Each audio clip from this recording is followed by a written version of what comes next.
السلام عليكم ورحمة الله وبركاته. إن الحمد لله وحده والصلاة والسلام على من لا نبي بعد أما بعد. أعوذ بالله من الشيطان الرجيم. بسم الله الرحمن الرحيم. আল্লাহ সুবহানাহু ওয়া তাআলা আপনাকে ওয়া আমাকে এই যিনি মাজলিসে আসার এবং বসার কুরআন ও সহিহ সুন্নাহ থেকে কিছু কথা বলার তৌফিক দান করেন, এজন্য বলি আলহামদুলিল্লাহ। আলহামদুলিল্লাহ। দরুদ ও সালাম বর্ষিত হোক শেষ নবী মুহাম্মদ সাল্লাল্লাহু আলাইহি ওয়াসাল্লাম। এরপর আমরা সকলে বলি সাল্লাল্লাহু আলাইহি ওয়াসাল্লাম।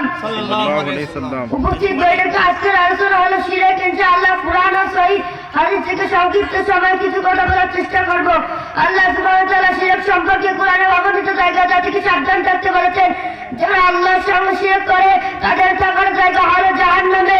এটাই চূড়ান্ত। এ মর্মে মহান আল্লাহ বলেছেন, ইন্নাহু মাশরিক বিল্লাহি, যে ব্যক্তি আল্লাহর সঙ্গে শিরক করে ফাকাদ হারামাল্লাহু আলাইহিল জান্নাহ, আল্লাহ তার জন্য অবশ্যই জান্নাত হারাম করে দিয়েছেন। ওয়া মাওয়াহুন নার ওয়া মা লিয-যালিমিনা মিন আনসার, জালেমদের জন্য আর কোনো সাহায্যকারী নেই। সম্মানিত উপস্থিতি, আসমানের নিচে জমিনের উপরে সব থেকে বড় পাপ হলো আল্লাহর সঙ্গে শিরক করা।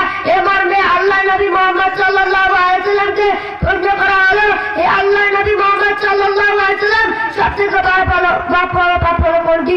আল্লাহর নবী বললেন, যেই আল্লাহ তোমাকে সৃষ্টি করেছে তার সাথে শিরক করা। পৃথিবীতে মানুষ যত ইবাদত করুক না কেন, আল্লাহ সুবহানাহু ওয়া তাআলার সাথে শিরক করলে তার কোনো মূল্য নেই। এ মর্মে মহান আল্লাহ বলেছেন, লাইন আশরাকতা, মুহাম্মদ তুমি যদি আমার সঙ্গে শিরক করো লাইয়াহবাতান্না আমালুকা, আমি তোমার সমস্ত আমল ধ্বংস করে দেব। ওয়া তাকুনান্না মিনাল খাসিরিন, তুমি ক্ষতিগ্রস্তদের অন্তর্ভুক্ত হয়ে যাবে। সম্মানিত উপস্থিতি, অর্থ আয়াত থেকে বুঝতে পারলাম যে আল্লাহ সুবহানাহু ওয়া তাআলা তার নবী মুহাম্মদ সাল্লাল্লাহু আলাইহি ওয়াসাল্লামকে বলেছেন, তুমি যদি আমার সঙ্গে শিরক করো আমি তোমার সমস্ত আমল বাতিল করে দেব। আপনি আমি তো দূরের কথা, অতএব আল্লাহ সুবহানাহু ওয়া তাআলা আমাদের সবাইকে তার সাথে শিরক করা থেকে বিরত রাখেন। আমরা সকলে বলি আমিন। ওয়া মা তাওফীকি ইল্লা বিল্লাহ। আসসালামু আলাইকুম ওয়া রাহমাতুল্লাহি ওয়া বারাকাতুহু।